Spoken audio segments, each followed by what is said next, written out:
NDA ఉపరాష్ట్రపతి అభ్యర్థిగా CP Radhakrishnan ఉపరాష్ట్రపతి ఎన్నికల్లో ఎన్డీఏ వ్యూహాత్మక అడుగు.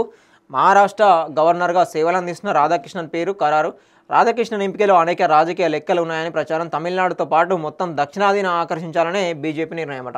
ఎన్డీఏ ఉపరాష్ట్రపతి అభ్యర్థి ఎవరన్న దానిపై ఉత్కంఠ వీడింది. మహారాష్ట్ర గవర్నర్ సిపి రాధాకృష్ణన్ పేరును బీజేపీ ఖరారు చేసింది. ఆదివారం ఢిల్లీలోని ఆ పార్టీ కేంద్ర కార్యాలయంలో ప్రధాని నరేంద్ర మోడీ అధ్యక్షన బీజేపీ పార్లమెంట్ బోర్డు సమావేశమై నిర్ణయం తీసుకుంది. పార్టీ జాతీయ అధ్యక్షుడు జేపీ నడ్డా, కేంద్ర మంత్రులు రాజ్నాథ్ సింగ్, అమిత్ షాతో పాటు తెలంగాణకు చెందిన కె లక్ష్మణ్ ఈ సమావేశానికి హాజరయ్యారు. సుదీర్ఘంగా చర్చించిన తర్వాత సిపి రాధాకృష్ణన్ పేరుకు పార్లమెంటరీ బోర్డు ఆమోదం తెలిపింది. అనంతరం జేపీ నడ్డా మీడియా సమావేశంలో రాధాకృష్ణన్ పేరును ప్రకటించారట. తమిళనాడుకు చెందిన చంద్రాపురం పొన్నుస్వామి రాధాకృష్ణన్ 1957 మే 4న జన్మించారట. 1993 నుంచి 1998 వరకు ఆర్ఎస్ఎస్ ప్రాంత సంఘచాలకుగా పనిచేశారంట. కోయంబత్తూరు లోక్సభ స్థానం నుంచి 2 సార్లు బీజేపీ తరఫున ఎంపీగా ఎన్నికయ్యారంట. తమిళనాడు రాష్ట్ర బీజేపీ అధ్యక్షుడిగాను కూడా 2016 నుంచి 19 వరకు ఆల్ ఇండియా కాయర్ బోర్డు చైర్మన్గా సేవలందించారంట. ఇక 2023 నుంచి 18న జార్ఖండ్ గవర్నర్గా బాధ్యతలు చేపట్టారు.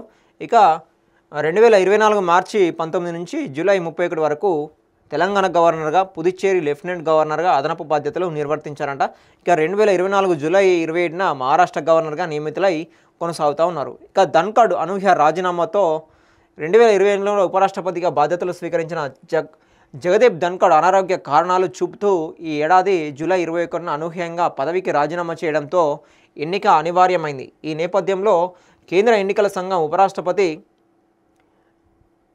ఎన్నికకు షెడ్యూల్ విడుదల చేసింది. ఆగస్టు 7న నోటిఫికేషన్ ఇవ్వగా 21 వరకు నామినేషన్లకు అవకాశం కల్పించింది.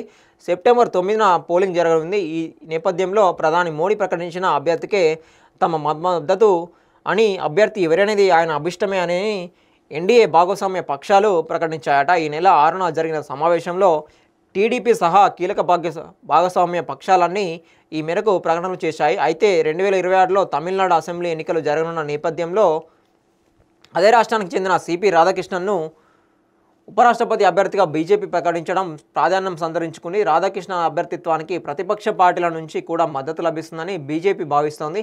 విపక్ష ఇండియా కూటమిలో కీలకంగా ఉన్న తమిళనాడులోని అధికారిక డీఎంకే సిపి రాధాకృష్ణన్ అభ్యర్థిత్వాన్ని వ్యతిరేకించదని అంచనా వేస్తుందట. ఇక రాధాకృష్ణన్ ఎవరైతే ఉన్నారో ఇక్కడ తమిళనాడుకు సంబంధించి అధికార డిఎంకే పార్టీ అయితే ఉన్నదో డిఎంకేలో సిపి రాధాకృష్ణన్ అభ్యర్థాన్ని వాళ్ళు కూడా వ్యతిరేకించారని, వాళ్ళు కూడా సపోర్ట్ చేస్తారని చెప్పేసి ఆశాజనం వ్యక్తం చేస్తూ ఉన్నారు బీజేపీ వాళ్ళు. సో మొత్తానికి ఓబీసీకి సంబంధించి సిపి రాధాకృష్ణన్ ఎవరైతే ఉన్నారో తమిళనాడుకు సంబంధించి తనని నెక్స్ట్ 2026లో తమిళనాడు అసెంబ్లీ ఎన్నికలు ఉన్న కారణంగా సెలెక్ట్ చేసినట్టుగా కనిపిస్తూ ఉన్నది.